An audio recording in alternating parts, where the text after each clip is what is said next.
Hi there Aries, welcome back to Wild Lotus Tarot. This will be your mid-July love reading. It's for all my single, dating or coupled Aries. It's for everyone guys, it's a general message. We'll see what comes through and who it's for, so it may lean more towards a singles reading or a couples reading. I don't really know until the cards come out guys. So I'm going to start here with Doreen Virtue's Romance Angels. Let's get a couple of these guys out and see what the message is. Wedding. This situation involves marriage. Some of you may be in a marriage, currently engaged, or others of you might be with somebody that you're hoping to make that goal happen with, or some of you just may be, you know, wanting to attract that in the future. Now I've got worth waiting for. Divine timing is at work in your love life. Well, I mean, that person that you want that divine union with could well be on their way to you, Aries. I'm going to move to Alana Fairchild's Journey of Love Oracle deck. Now, guys, this is new. The cards are a little kind of sticky and still joining together, so if I can't get them out like this, I will choose. They're getting better though. And I don't know all of them off by heart. Some of them I'll need to look in the book. We'll see which ones come out. I'm going to take that one. It's flipping. Ooh, Ethereal Touch. Beautiful. Things unfolding in the subtle realms.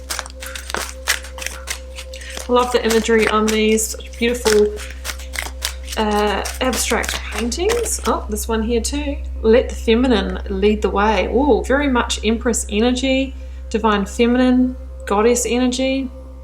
Let's see what comes up.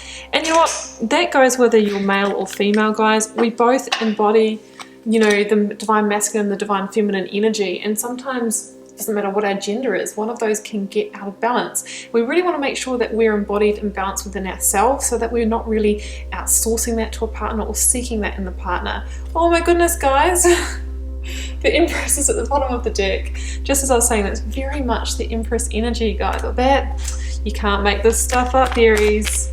Let's get your cards out. Okay, the Hermit, energy of Virgo, energy of seeking, energy of healing, restoring, maybe after a tough time in love, feeling like you've been through the wars. Yeah, got the Tower here. Interesting, Aries. I'm an Aries too. I don't want to see that, but look, there's levels to the Tower, guys. It can just be the shattering of an illusion. Sudden change, maybe. We have got the Nine of Swords here. We have got the King of Wands. And we have got the Ace of Wands. You know, that passionate offer that you desire, Aries, is behind that Tower. And, oh goodness, Wheel of Fortune. Yeah, I mean... Divine timing, which one was it? This one here, worth waiting for. Divine timing is at work in your love life. Absolutely it is, guys. We've got the Wheel of Fortune. We've got confirmation all over this reading. Spirit is already sending us the messages. Okay, Aries, let's read these cards. I'm looking in the book for these ones, guys. Sorry, I don't know them off by heart by now, but number 27 here in this beautiful deck, Ethereal Touch. Now, this one here says that, you know, it's about time to accept and embrace your healing abilities. It's very much the Hermit energy, and to trust that you can feel your way through life by opening your hands to receive and taking hold of the opportunities, Ace of Wands, that are presented to you. You're meant to touch the world with your spirit. So this is about, you know, taking that time in Hermit energy to heal and restore in order to get ready to receive this passionate offer that is coming in for you. Now this one here, let the feminine lead the way. This one here says that the feminine principle in you, whether man or woman, is the way forward in your life now. She is the principle of feeling and of surrender. She is feels the intelligence of the divine guiding light in the Hermit's lantern in a way that the masculine principle cannot at this time. It's about trusting your senses over appearances, trusting your intuition over your intellect, and you are letting divine feminine wisdom guide you, and she will steer you in the best direction. Pretty much what we were just chatting about before, guys. It's all very perfect. Now, what I'm seeing in the cards here is definitely a healing over after a time of stress.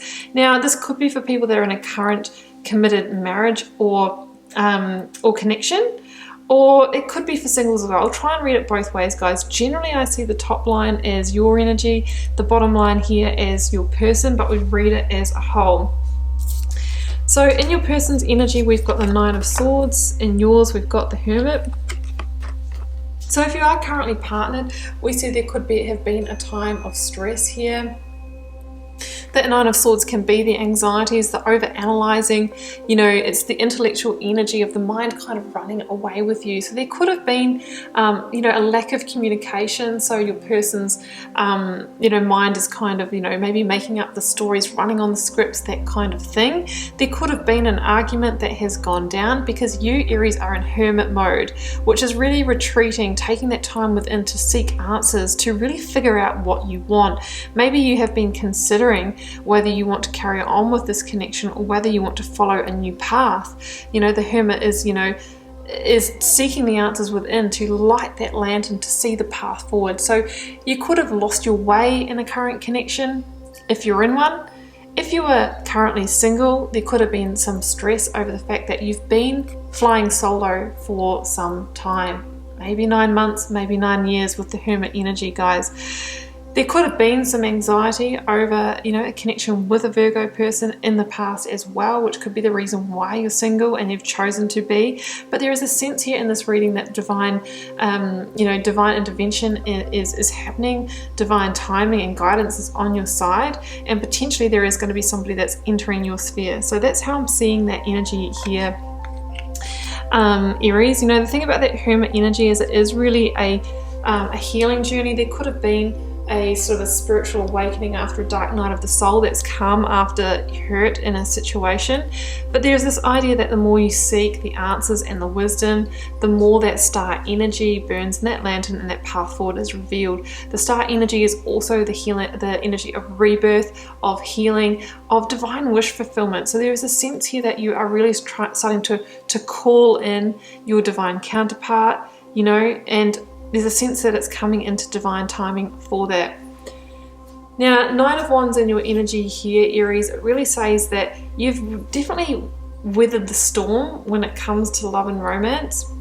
If you're in a current connection, you know, there could have been obviously an overburdening, a bit of a weight on your shoulders, maybe walking on eggshells. There could have been conflict in that kind of thing. If you are in a current connection, you're really getting ready to release that. 10 of Wands is the completion that liberates you, that lifts the weight, because there's a sense here that maybe you have been on the receiving end.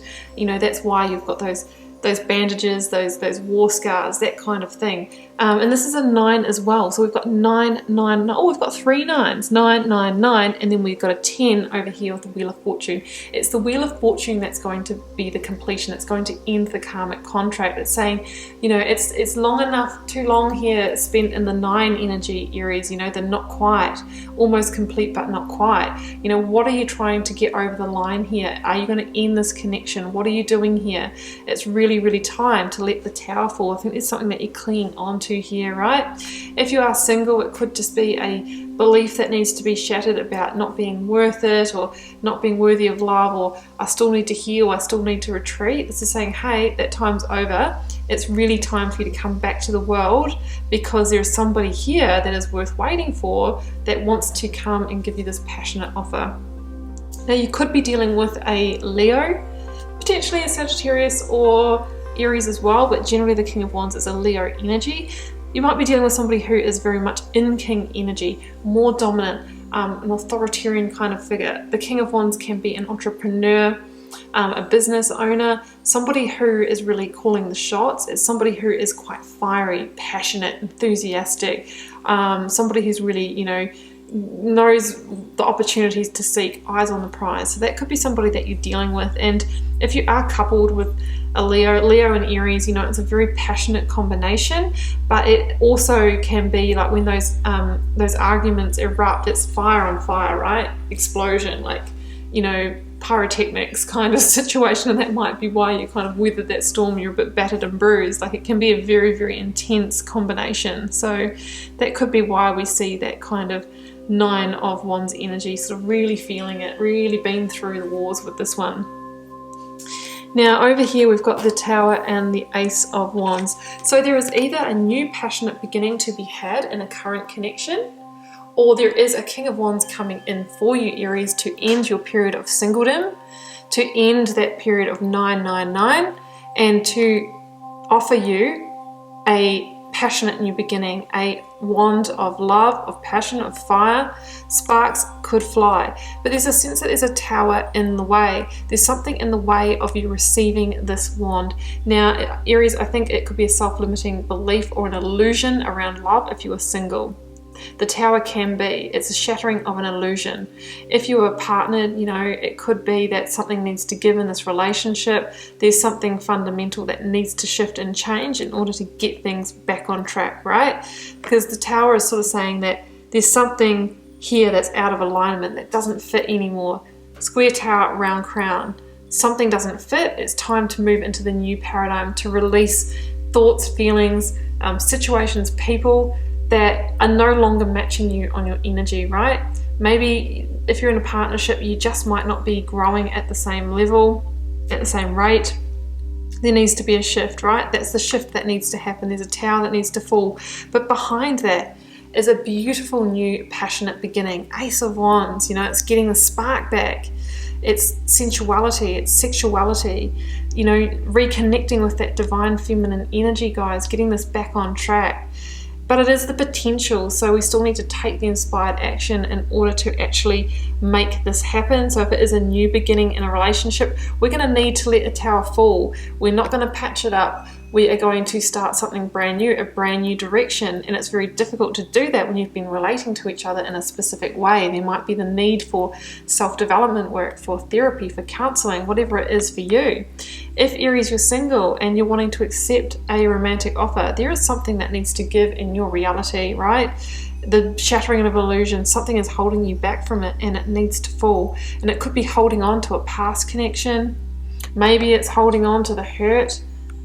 So there's says it needs to clear, and you need to rise as that phoenix out of that rubble. And that's the way that you can receive this beautiful message of fire that wants to come in for you. Now, Wheel of Fortune over to the side, guys, you know, here we go. Oh, and we've got the Devil in reverse underneath that. So there is definitely an illusionary energy here that needs to be shattered. Devil in reverse, guys. Not seeing the illusion, you know, that is what needs to be brought to the forefront and let go of that tower. And the Wheel of Fortune is the energy that's going to do that for you. This is the luck change. This is the shifting of gears. This is the divine timing. It's those bells of the divine timing, the clock tower ringing, right? This clock tower. This here is the completing of a karmic contract or the beginning of a new one. The decisions that you make now, Aries, could well paint the next 10 years of your life, the next decade. So there is something that wants to unfold for you here in divine timing. It's saying it's all written, it's unfolding as it's meant to. That tower is meant to fall because whatever this passionate offer is, it is meant for you. It's been worth waiting for, and it could result in a wedding. It's an interesting energy here, Aries. I really do wish you all the best with it. Please do keep in mind this is a reading for a collective. I've tried to read it in two directions for my single or coupled Aries. So, you know, hopefully it resonates for some of you. If it doesn't, then it might be your reading next month. If you feel called to share, please do leave me a comment. I read them all. I do try and respond to them all, and it helps me get to know you guys and connect with your energies. And I will be back here next month, guys, for plenty more readings.